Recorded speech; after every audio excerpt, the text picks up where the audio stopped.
The song of the lyre bird on the other side of this disc is the first recording ever made in the Australian bush of a wild bird in its natural surroundings.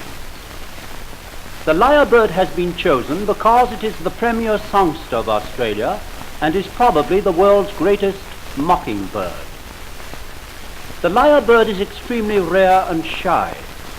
It lives only in the dense forest along the eastern and southeastern coasts of Australia.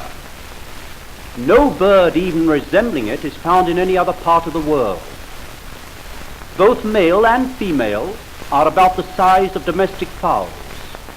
They feed on centipedes, beetles and worms, roost in trees and are weak flyers.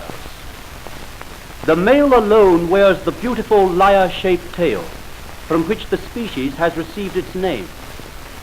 This ornament is usually carried trailed and folded, but during the courting season, which is the depth of winter, he prances and sings on small clearings or mounds, with his tail thrown forward over his head, so that the conspicuously marked underside is presented to view.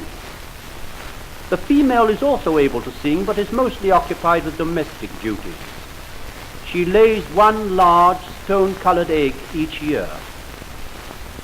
While you listen to the record, we want you to imagine the setting as dense mountain forests, cold and damp, shrouded in cloud and fog.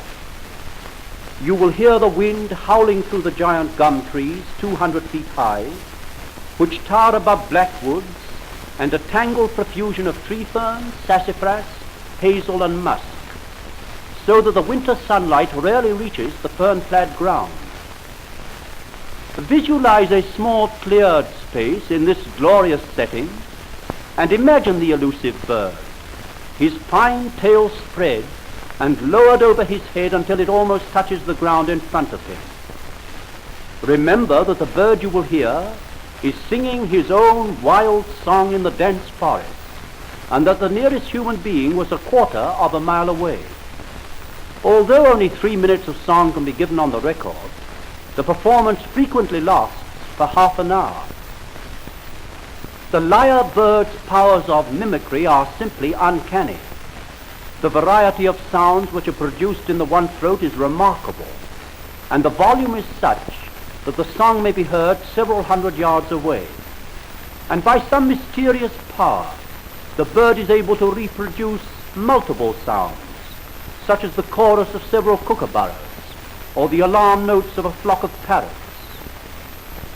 Some of the charm of the song will be lost unless the listener knows these borrowed calls, and for that reason we will endeavor to identify a few of the most outstanding for you on the other side of this record.